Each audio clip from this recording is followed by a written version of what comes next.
My dear brothers and sisters, at this particular juncture, I want to coin a question. And that question is, what is our relationship with our parents? Right now, I want you to ask yourself, what is our relationship with our parents? Are we diligent children with our parents? Are our parents truly happy with us? Are there days in our parents' lives when they sit and they wish we would be different children to what we are? Ask yourself this question.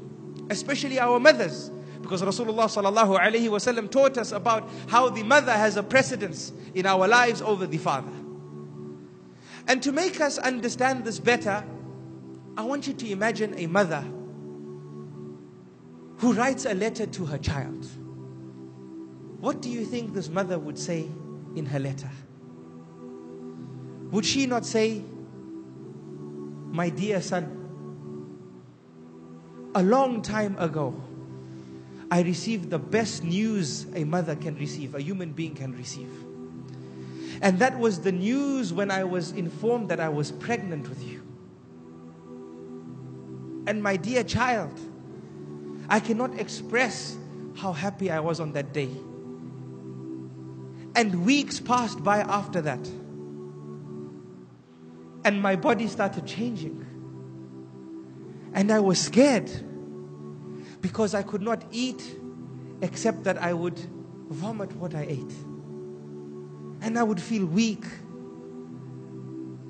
And my body started expanding as you grew in me.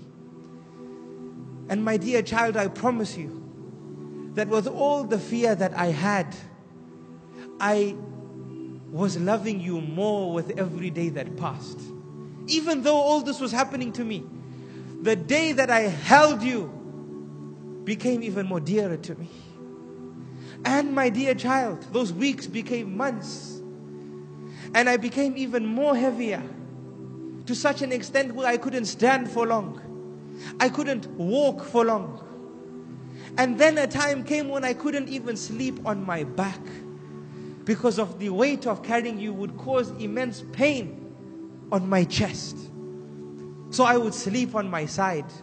But I would fear when I would turn to my side that I might roll onto my stomach and harm you. That was a fear in my mind, my dear child. But I would try my best. And every day that passed, my love for you grew stronger. And my desire to hold you grew stronger. Until, my dear child, a day came when I felt a pain that I never ever felt in my life before. A pain in which I thought I would die. Wallahi, I thought I was going to die. A pain which I would not wish that my enemy felt. And it was the day when you were about to enter this world. And it lasted for long. Pain after pain. Contraction after contraction. Second after second.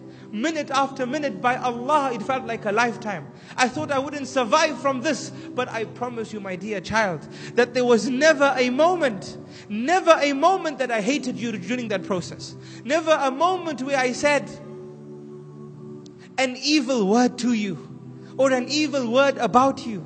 Rather, my desire for you, my desire to hold you, my desire to see you kept me going. That inshallah it's soon, that inshallah it's soon. And I carried on going. I never ever said that I will take revenge over you after you're born. I never ever said that woe to you, woe to you. I never uttered a word of enmity and hatred towards you as I suffered these pangs that felt like the pangs of death.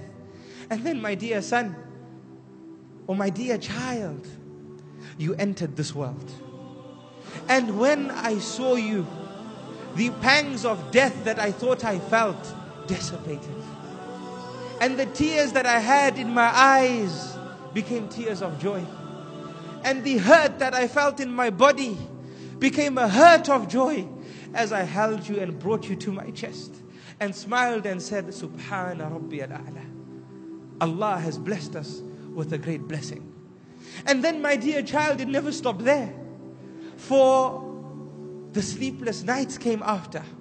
Why sleepless nights, my dear child? Because I could not tolerate you crying one bit. I would be so tired from looking after you during the day that when I finally got some sleep and you made one sound, it woke me up immediately because it would hurt me that you would be uncomfortable. So I got up and said, rather I be uncomfortable than you be uncomfortable. Allahu Akbar. This is what she probably would write. And I would pick you up and pat your back and make sure you're fed and make sure the milk is at the right temperature so that you would experience utmost comfort. And then you grew up, my dear child. I saw you walking, and before that crawling. And then a day came which was difficult for me. And that was the day when I had to take you to school. And I held your hand, my dear child, and I took you to school. And you cried there. And I cried too. But I had to hold my tears because I knew it was good for you to be there. And I didn't want to make you upset that I was upset as well. So I held my emotions and left you there. And then, my dear child, you grew in that school. And you developed independence. And you did things for yourself. Until a day came in your life and in my life, when I was so happy for you, but I was extremely sad as well. And that was the day, my dear child and my dear son, when you were getting married. When you found someone to get married to. I was so happy for you when I saw your happiness. But I was so sad as well. Why? Because, my dear child, those few things which I love doing for you, somebody else is going to do them for you now. Subhanallah. We would say that's a chore. They say, no, it's my happiness to wake up and make you breakfast and maybe wash your clothes and make your room and check that you're happy and ask you every now and again, my dear son, are you okay? How was your day?